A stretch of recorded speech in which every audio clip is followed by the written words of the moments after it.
Bancada Fretilin ia mafukung Parlamento Nacional la questiona e leva sira fansação ia Palácio Presidente, vai beato forrano indet ba credibilidade estadunidense de liu competência presidente tuir Constituição.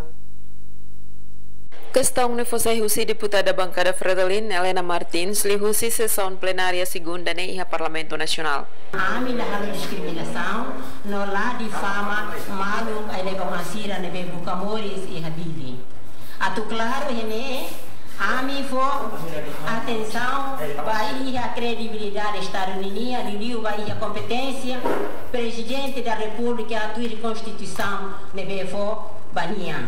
Niadehan karik Palácio Presidente ne fatin ba negosiante sira, dia kliu akomoda hotu negosiante ne befan modo honan halo negócio iha neba, selai Presidente República halo diskriminação. Iha fatin hanesang deputado bancada CNRT Patrocínio Fernandes Hateten, liga ho povo e leba sira ne behetang autorização horifan sira nia produto iha Palácio Presidente, chefe Estado halau nia papel dia no nia ba representa povo. No encata às vezes sira tamas no ba kita prejudica a dignidade do Estado nia kari visita lá tem dignidade do Estado da neve maka sira prejudica também sira no dar povo e da não encata aqui na ba e funcionário e mos segurança que sira responsabilidade a tu organiza ou então maka é uma certa beleza, desde que é na autorização da Presidência da República do Belezira, acesso também. Também a Presidência da República né representa o povo.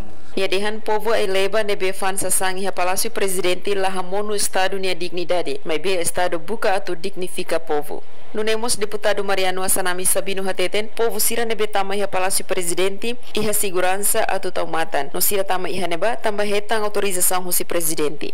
Madalena Horta, STL News.